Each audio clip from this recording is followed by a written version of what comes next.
Okay, welcome again. This is the Mormon Mixed Faith Marriage Mastermind with 3 certified life coaches who were also all in a mixed faith marriage. And we love to gather together and talk about all things mixed faith marriage. So we've discussed connection, alcohol, partnership, and today we're going to talk about garments. I just want to pause and say, if you ever have something you'd like us to discuss, like a topic you'd like us to talk about in these panel discussions, great. Like reach out to any of us and we'll put it on our list of things to talk about. We're happy to accommodate any requests. Okay, let's do some introductions in case this is the first time you've heard from any of us or just because we like to introduce ourselves. I'll go first and then we'll let Suzette introduce herself and then Chris. So I'm Brooke Booth. I realized I didn't say this last time. So I've had my faith transition. I consider myself post-Mormon or whatever labels you like to use. And I was thinking it's like 5 or 6 years now. And my faith transition happened after 15 years of marriage. So we just hit our 21st anniversary. So the math works there. We have 4 kids. They were quite young at the time. I think the ages were like 3 to 13. Now they're older. But they were quite young when we went through the first initial phases of our mixed faith marriage. And what I do as a coach is I work now with individuals and couples to help them like fall in love again after the transition, the faith transition, and the mixed faith marriage, and helping them find that warmth and tenderness in the relationship again. All right, Suzette, tell us about yourself. Right. Suzette Halterman. I work with couples. I went through my own mixed faith journey, well, my own faith transition journey a couple years ago, and I currently am in the weird space of attending but not believing. So I participate and raising our kids in kind of this mixture. And it's interesting and it's always an adventure. And I do it because that's just what I need for my own growth. And my own personal development is to kind of still be in this space, be my own person with my own belief system. But it is very challenging, I will admit. Yet I love it in some sick way, I guess. I love the challenge of it. And so, yeah, I work with couples in trying to navigate their differences, and faith differences being one of them, because it's not uncommon for couples to have some really divisive differences. And I specialize in helping them to overcome that, or find connection despite their differences. Go ahead, Okay, Chris. and I am Chris Rich, and I'm also a certified life coach. I work with my clients one-on-one, and I I am an active believing member of the Church of Jesus Christ of Latter-day Saints.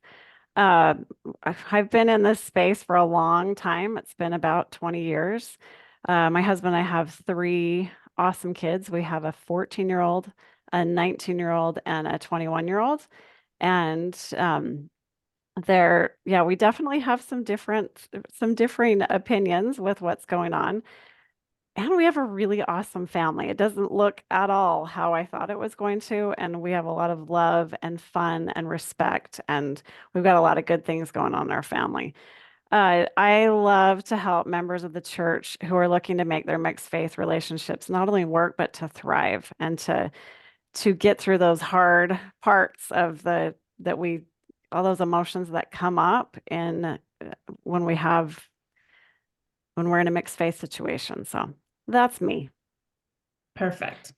Okay, we're going to talk about garments, like I said earlier, and garments.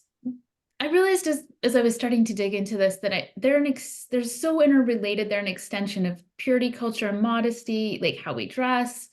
So we're going to touch on some of those things too. I also understand garments as a sensitive topic. So we're going to talk about it specifically in the impacts of a mixed faith marriage, because there's doctrinal things there and covenant things there. And like we respect that and we understand that. And we're going to talk about it as respectfully as we can here. So let's get started just by sharing our own personal experience. I think it can be helpful to just see that we're muddling through, like we're humans dealing with human experiences too. So what was your personal experience with taking off the garment? How did you and your spouse deal with the change? To the level you're comfortable sharing, we'd love to hear your stories, and I'll share mine when you two are done? I can start. So my kind of journey with garments started even long before my faith transition for medical issues. And I think that's something that is not talked about enough is the female body and garments and it doesn't always work well. So I actually wasn't wearing mine regularly for that reason. Is my body was just better when I wasn't.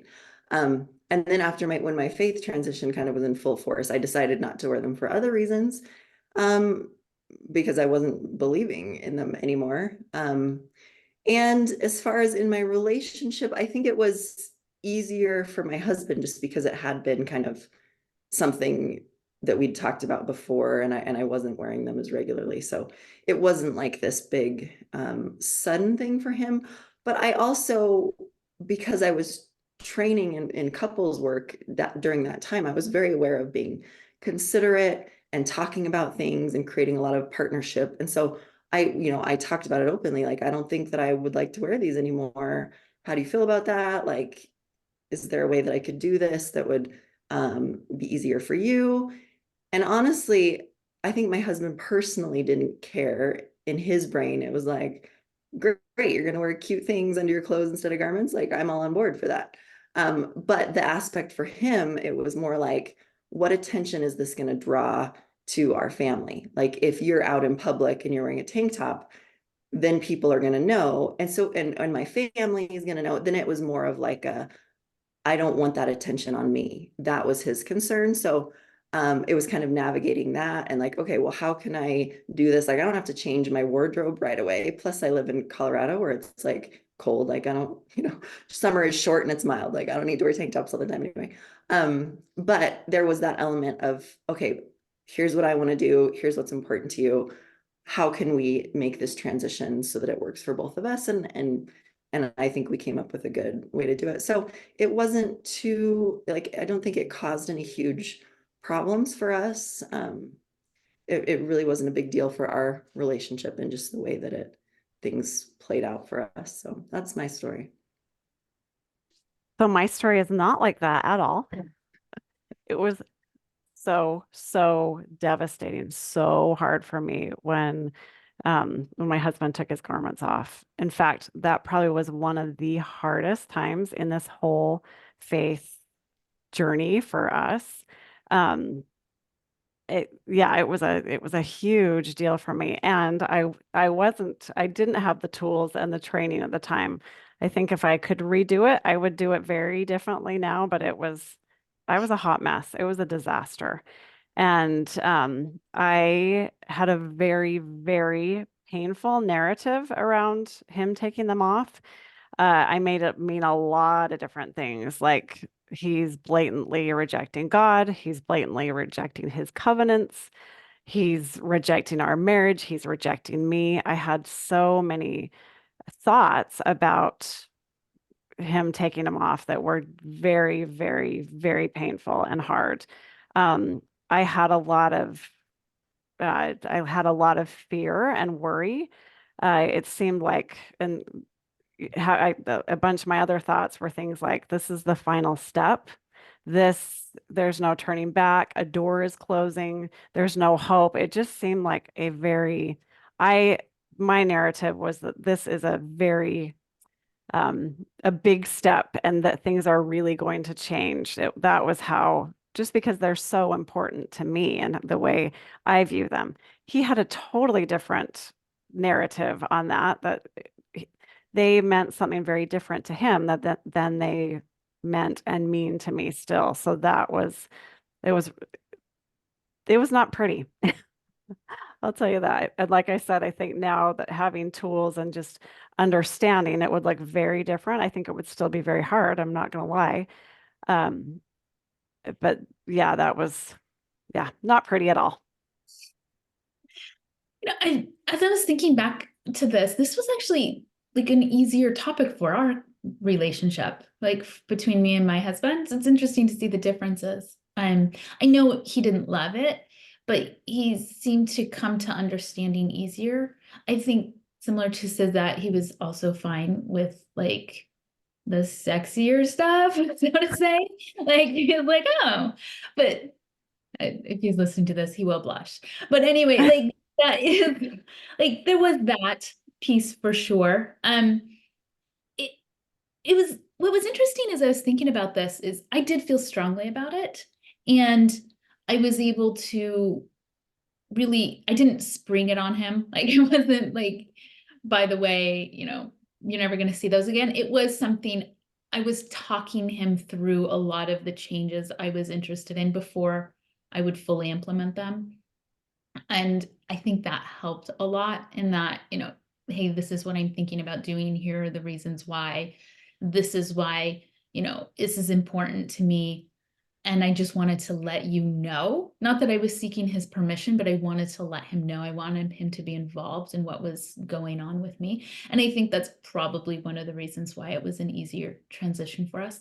I will say this, there was an interesting like byproduct personally for me from this whole experience is, and this is a little bit outside of mixed faith marriage, but not too much really, is it helped me like see my body differently because it wasn't just covered up. I was just always used to seeing it covered up, like completely.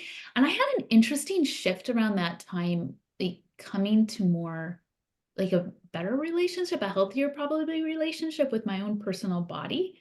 That was just a surprise like thing that happened.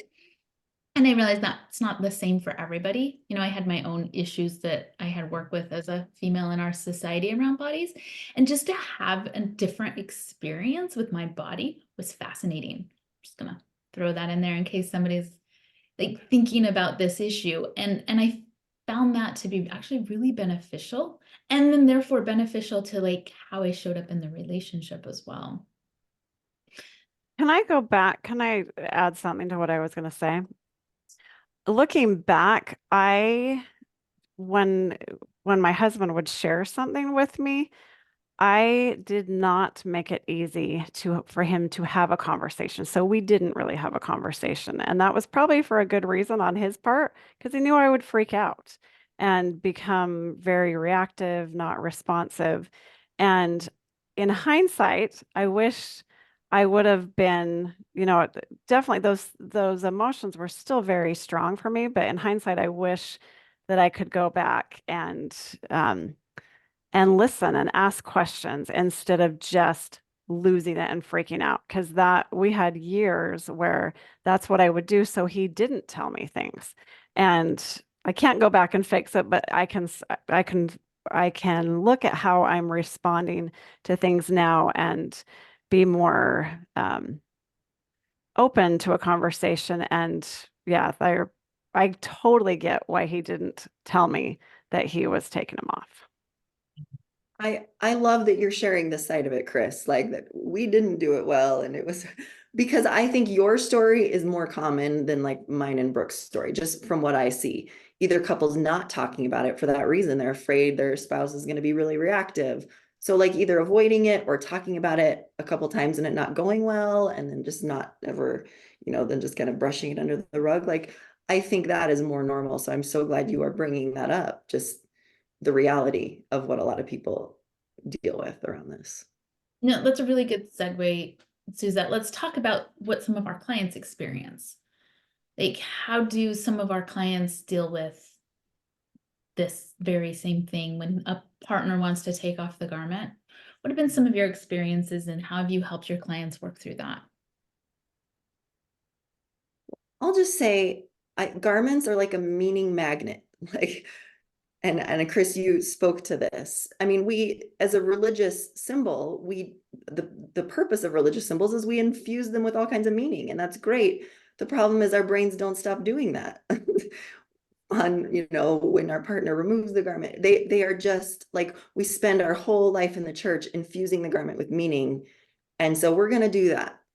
Even when we take them off, our partner takes it off. So the clients that I've had that have dealt with this, they might be creating a lot of meaning around like my partner's judging me. So if they are the ones that remove their garments, then they're like embarrassed to change clothes. Like every time my partner sees me without them, they think that, they're thinking this and this, and they don't love me and they're judging me. So they're creating meanings about their partner and the meanings their partner is making, or people who are wearing the garments are also sometimes embarrassed to change. Because anytime my spouse sees me in my garments, then I know they're judging me and they're thinking, how could you still support that church? And so a lot of just like embarrassment and fear of judgment on either side, whether they're wearing them or whether they're not. And then dealing with judgments. Like if I go out and I'm not wearing, clothes, if it's obvious that I'm not wearing my garments, like, what are you judging me about that? What meaning are you making about me? Betrayal, meanings of betrayal. There's so many meanings that just get flooded everywhere, and it's messy. So that's what I'm dealing with, is just the constant meaning making, not just about the garment itself, but about the person wearing the garment, the judgment coming from the other person, or the person not wearing the garment. Like, it's just so messy with meaning. So that's why I call it a meaning magnet. Like, it's uh and one more thing I've also found interesting. I consider garments to be like the ink blot test for couples, like the ink blots where you project all your stuff onto it. Like, that's what garments are. Like, I'm going to project all my fears about rejection and you judging me and you not loving me, or are you there for me, and my fears of betrayal, like all of that, because garments are such a meaning magnet, like all of that, it's like glue for all of your projections. And so sorting that out with couples to help them to not do as much of that, like meaning vomit, whatever, that's just like all on there. It's work, it's hard. So I love that term, meaning magnet. I don't think I've never thought about that before, but I love that. I think for working with my clients and me, because I am my very best client, because I'm figuring all this stuff out myself. But I think just processing the emotions that come up with this. And I think for me and the people that I'm working with a lot, there's a lot of grief with this experience, the mixed faith experience, and with garments specifically too, because of what Suzette was just sharing. And I think we have this idea that grief is exclusive to death, but it's not. Any grief is a natural emotional response anytime we experience loss. And so it may be loss of like loss of an ideal, loss of what you thought was going to happen. And I think with grief, anytime we have the loss of an expected outcome. And I think it's interesting because maybe I remember being worried that he was going to take his garments off. So there's like this fear and this anticipatory grief that this could happen one day. And then there's other types of grief as well, like cumulative grief. So there's they share, I'm leaving the church, they may take their name off the records. There's all these things, and so it's just like another thing. So I think with garments, it adds to that cumulative grief. And then the third type of grief that I think is interesting is when the disenfranchised grief, where so for me, it was like, oh my word, this is huge. This is so hard for me. And my husband was like, what's the big deal? I'm wearing different underwear. And so I felt so with disenfranchised grief, that's like where the griever is not recognized. And that can be a hard thing. So I think just allowing that grief is such an important part um, of this process, because even though it may mean something very different to the partner that's left, it's still a big thing for the partner that's staying. And I think empathy is a big part of this, just being able to empathize, to let yourself grieve and whatever you need to do, whatever those emotions are. And empathy is huge, just being able to say like, okay, I have a totally different opinion on this, and I can see how how this is hard for you. Like, we don't have to agree with someone to be like, yeah, I recognize that this is hard. So it may sound something like, I know that you need to do what's important for you, and I'm grieving too. So I want to be supportive and support you and do all these things. And it's okay that I'm grieving as well. So that's kind of, I think, just allowing those emotions that come up because they do. This is a very, it can be, not always, but it can be. For me, it was a very tender, grief-filled experience.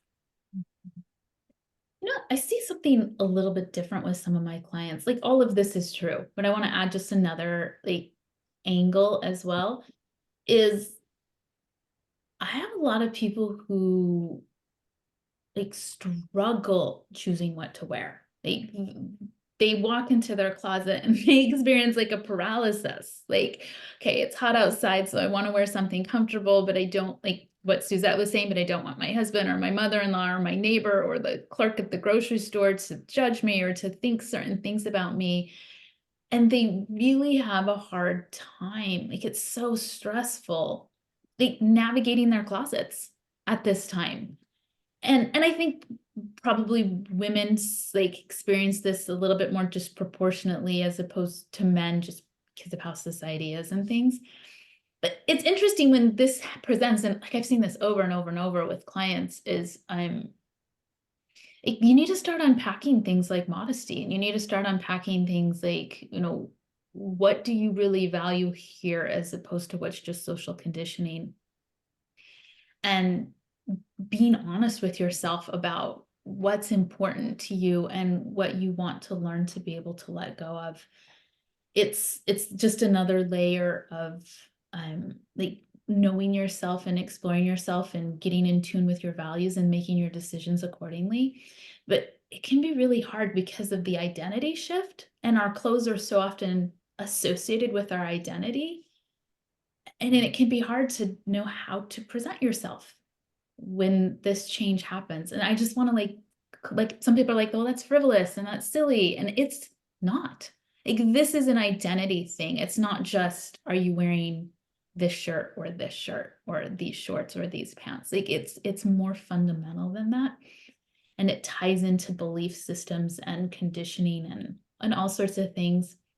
And so I just wanted to say, like, I've seen this with clients and it's okay.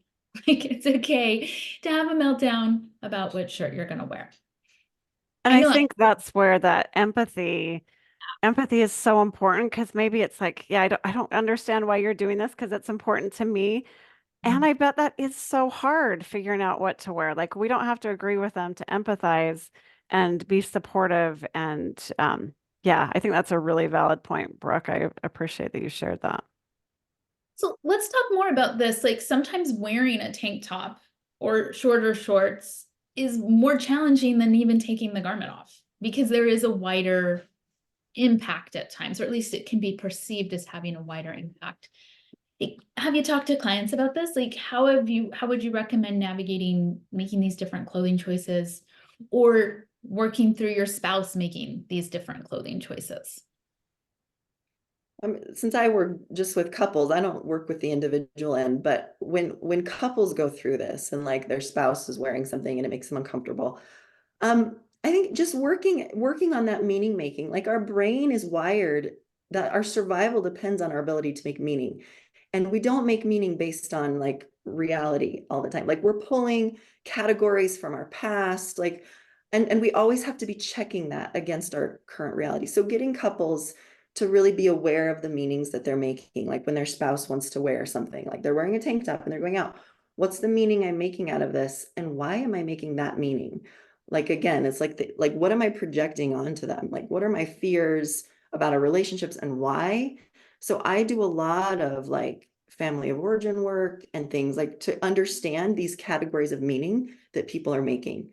So I can, give me 5 minutes with somebody and have them talk about their feelings about and the meanings they're creating about their spouse's garment wearing or not wearing. And I can tell you a lot about the categories they've created. And I can guess where those come from. If you have some issues with parents not showing up for you, if you've got parents who are divorced, you're going to have a lot of kind of fear of rejection, fear of abandonment. And you're going to project that meaning onto your spouse when they choose to wear a tank top or something. So it's really like gaining awareness of these categories and the meanings And then being able to have like that kind of meta awareness, like awareness of your awareness. Like I'm making this meaning and testing it against reality. Like, is my spouse really going to go off and like have an affair just because they're wearing a tank top? Is my spouse really going to go on this slippery slope? Like, no, they've shown me time and time again how committed they are to me and the family.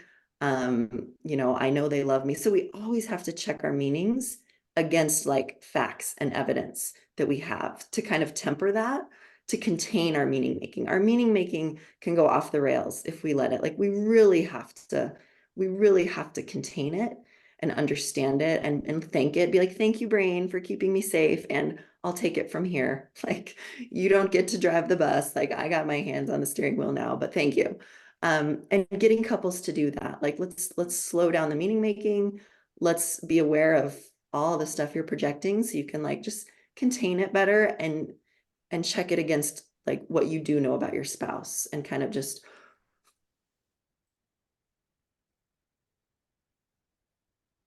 answer to what the kind of work I do around this with couples. Like you froze there for a minute, Suzette, but I think we got that. Chris and I both leaned in. Like, oh, Yeah. no. Like, what? Don't disappear. This is good. What you were saying is just like so important. Like, I just wish I could like take that and like shout it from the rooftops. Like when I meet with people and I'm like, let's unpack that. A lot of times what I mean is exactly what you're saying. Like, let's look at what the meaning you're making of this and let's like, is this going to help you create what you want in your marriage? Or is this going to be more of a roadblock in helping you create what you want in your marriage? And that takes a lot of awareness. Yeah, I'm like, yes, yes, and yes. But I'll add one other idea too that I see is a lot of times this is an area to really develop some like tolerance of discomfort. Like sometimes the choices our spouse makes is going to make us uncomfortable. And that might be wearing the garment or not wearing the garment. That might be wearing a tank top, or it might be wearing, like my husband has like, I swear sometimes like 3 layers of clothing you can see here because there's so much going on. Right? And really being able to tolerate our own discomfort and to be okay that like they get to make their own decisions and I get to work through what that brings up in me, my story, my emotions, my discomfort at a fundamental level. I think sometimes we have very low ability to tolerate our own discomfort and we react or we lash out or we judge or we try to change somebody else's behavior. I think there's so many ways to approach this, and I have seen time and time again when we can have more tolerance for just our own discomfort in a relationship, empathy is easier to achieve. Like giving space, withholding, like not being so quick to judge. These things are just so much easier to access. And I want to add kind of a going back to that discomfort. So in my experience, it was, like I felt, so as I'm wearing my garment, it's like, oh my word, this is uncomfortable to be the one wearing them when he's not. And I had to really check in with myself. And I think this is so important to check in with, do I like my reasons? What are my personal reasons for wearing the garments? And I've got a lot of them. I love my garments. They're very, very important to me. And and I like my why. I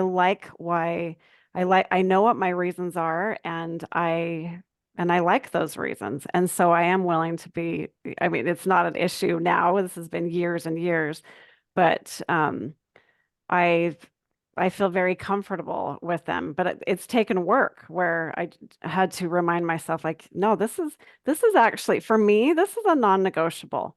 This is something that is really important to me that I want to hang on to. And I think it's also important to understand what are the things that are non-negotiable. And it's okay to, that's something for me, that's a big deal. That if and I mean, every relationship is going to look different and every person is, but knowing what is your why, do you like your reasons? And it's okay to be like, no, this is important to me, and I'm not willing to not wear them. has worked for me. Let's talk about the betrayal piece. Like, Suzette, you brought this up earlier, and I think this is the part that like I've seen happen a lot around garments, around the mixed faith marriage in general, but because garments tend to be associated with the temple and the temple covenants there, I think they can symbolize, as you were saying earlier, the betrayal piece. So, like this, there can be a sense of betrayal when a partner removes the garment. I think we could probably all agree on that. What are your thoughts on dealing with betrayal in a mixed faith marriage as it applies to garments or just as it applies generally?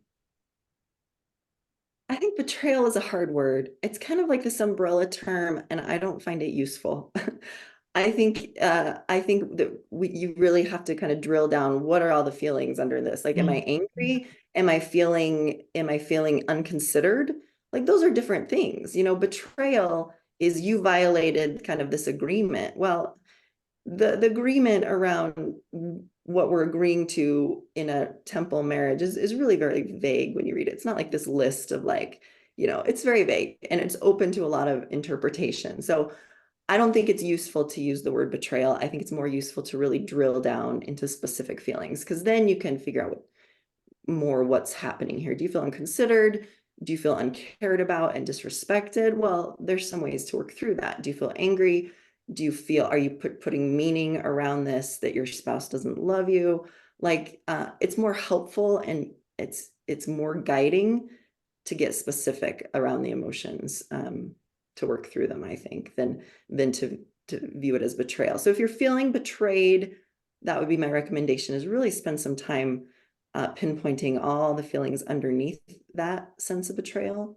And that'll give you a better clue kind of what meanings you're making out of this, and maybe where the parts of your marriage you aren't as skilled at, like maybe the partnership aspect where there hasn't been communication and there hasn't been consideration, like maybe that has been lacking. And so you're feeling that kind of lack of consideration. That just tells you, okay, like we got to work on this mutual consideration, mutual sensitivity. So I think there's a lot that can be learned from drilling down into the specific emotions.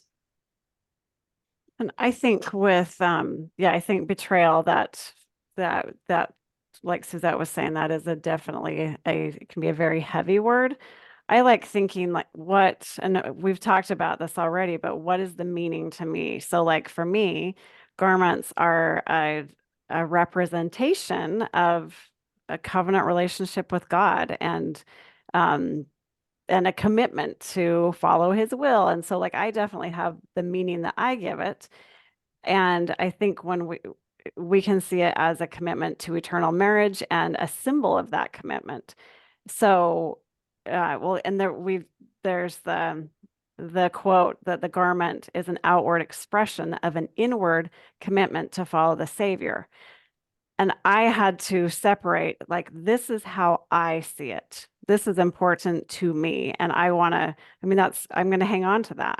Like I said, I like my reasons why, and recognizing they have a very different meaning to my husband. That's not how he views them. To him, they're underwear. And it's okay for me to keep the meaning that I want and to differentiate, that we see things differently. I think it is very important that so I can hang on to my meaning that I want to keep with that, and also understand if I'm having the thought that he is betraying me, I want to check in with what that thought is creating for me. And Suzette, you were mentioning this, but I know like if I'm feeling betrayed or if I'm thinking he's betraying me, I am going to feel angry or defensive. And then when I'm feeling that emotion, my emotions are the fuel for my actions. So then I show up.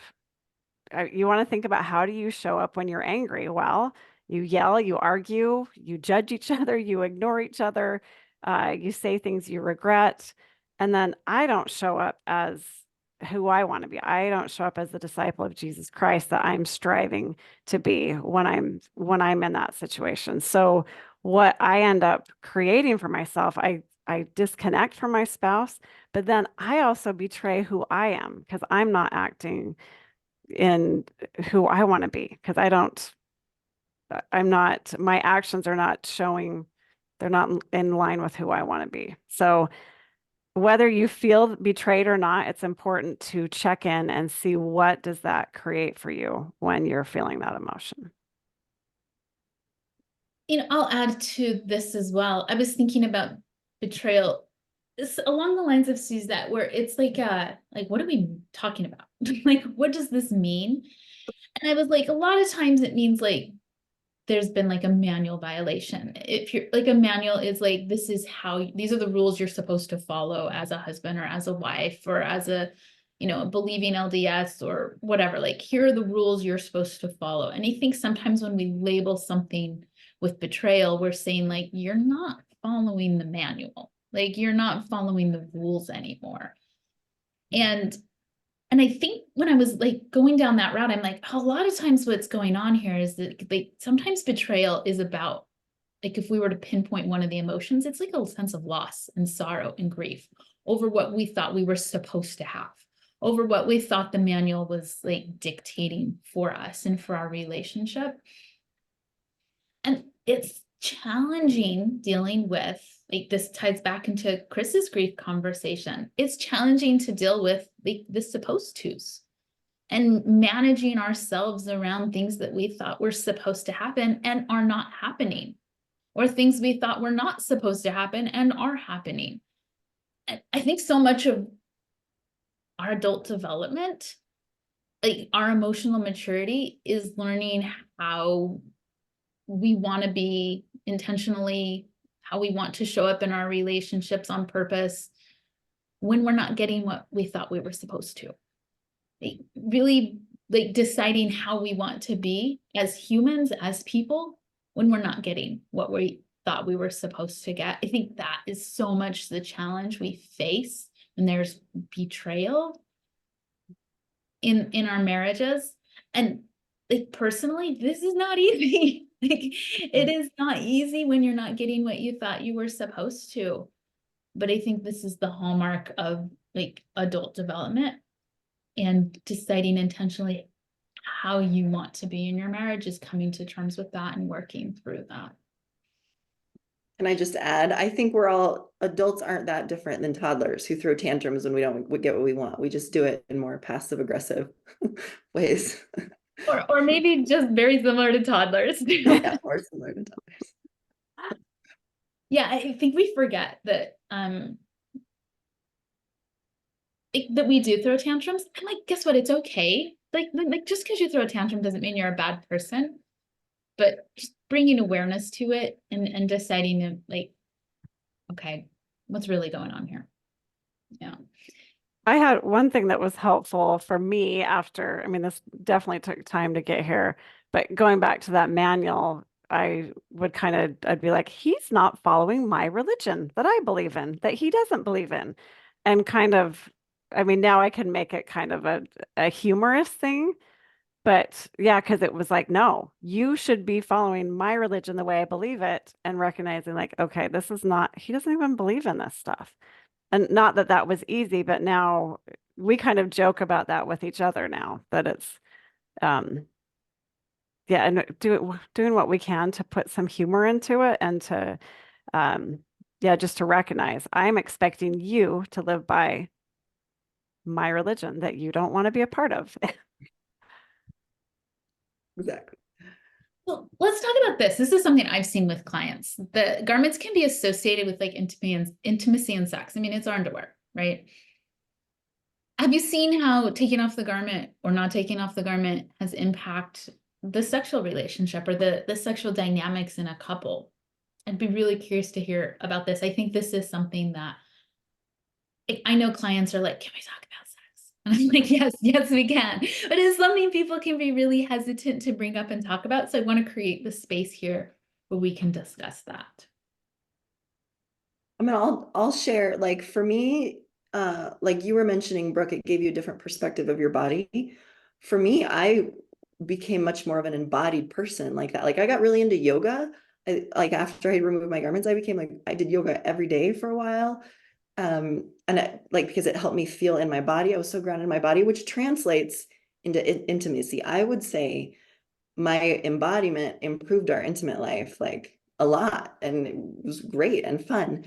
I think for couples that I work with, I think the feelings and the grief around it can impact the intimacy in negative ways. You know, it's one of the factors that can kind of get in the way of the emotional connection, and emotional connection can hamper physical connection if there's lack of emotional intimacy. So I think it impacts intimacy, just all the feelings involved in it can really decrease physical intimacy and get in the way of it. And I think the embodiment that comes from people like aligning with themselves and kind of feeling in their body again can improve intimacy. So, I think it just depends on the couple, depends on the situation. It's a mixed bag, I would say. Um, for me, I remember at one point my husband had made some comment about how garments weren't sexy, and I was devastated. It was just like, oh, and I made that mean that he thinks I'm not sexy. And when I'm thinking that, I'm feeling very hurt or defensive or angry or whatever that emotion that comes up. And so when I'm thinking that, then I don't show up sexy, and I'm putting that in quotes for people that are listening, that I cry, I isolate myself, I cover up, I judge him, I judge myself. I might be thinking, having self-deprecating thoughts, and then I'm not present, I'm not showing up as my fun, outgoing, sexy self. And what's funny is to look back at that. So that was definitely, and I don't want to, we're all at different spots. For me now, I can look back at this and joke about it, but at the time, this was very, very hard for me. But now it's like, he didn't say that I wasn't sexy. He's talking about that garments aren't. And you know what? Now I can look at, they're not. There is a reason they don't sell garments at Victoria's Secret. I can still love them and they can be sacred and special to me, but I don't have to argue with them on that. They're not. And that is and so I think just being able to, it's taking that there, what meaning are we giving it? And I don't have to make it mean anything about me. We often do. So I think that's a beautiful question. What am I making this mean about me? And how is that affecting how I'm showing up? And yeah, because the way we're thinking affects how we feel and how we show up. And that's definitely an important part of with intimacy. So you got to look at what meaning are you giving their words or their wearing of under the garment or not. So it all goes back to that. Yeah, I totally see this, like the meaning, like I'm seeing this as like a theme throughout. It's so true here because taking off the garment or not can be like, it can spice things up, or it can be a complete wet blanket on the relationship, depending on like how you spin it. That's really all meaning is. It's the story we tell ourselves. It's how we spin what we see is going on. I don't mean that to sound like deprecating. I mean, we just like our brains tell stories to make meaning of the world. And that's all they're doing here. And so I've seen with some clients, they make it mean that they're less attractive, or they're more attractive, or they're more sexy, or they're less safe, or a temptation, or who knows. There's so many ways individuals can like make meaning of the garment being on or off. And so like I'll just put the fine point on this. Like what we're saying here is like, what is the meaning you're making of it? Like, what's the story you're telling yourself? And is that helping you experience your marriage and your sexual relationship and your sexual relations in the marriage the way you want it to? It can be so helpful to look at that meaning and to have it work with you instead of against what you want, to have it work towards the goals that you have instead of against the goals you have. Again, I'll tell my own experience here is like, because it did help me like love my body more. That's really what it did. It helped me feel more attractive. And that, like, when you feel attractive, it's going to have a direct correlation to the quality of your sexual life, to your own ability to enjoy and experience your sexuality. Like these things are connected. And for somebody that could be putting on the garment, and for somebody else that could be taking off the garment, it's just going to be so individual. This is one of those areas I think where self-introspection can be so helpful. Journaling, exploring like the stories you're telling yourself, the stories you think your spouse is telling them about you, and digging into this a little bit more to find out, you know, what is going on here, instead of just letting it stay at this like discomfort, something's vaguely wrong or not working well. Digging a little bit deeper and going a little bit deeper can be so beneficial here. Do you guys have any last comments or ideas or things you'd like to share before we wrap up this garment conversation? I just want to share like that the meanings are not going to stop. So even though I don't wear garments and I've been in this space for a while, if I see a member that's not wearing their garments, like automatically, like in less than a second, I've already got judgments and stories, and I'm like creating these stories: who's in, who's out, who can I trust? Like, oh, you're not a good member, right? Yet I don't care. So I just noticed, like, I'm at the point now where I can just laugh about it and be like, wow, brain, like you are super busy and like fast. And I can appreciate that, but I don't have to believe any of that. I can, again, test it against reality. Like, actually, I don't care. And actually, it means nothing about this person. That's just my brain doing what it does.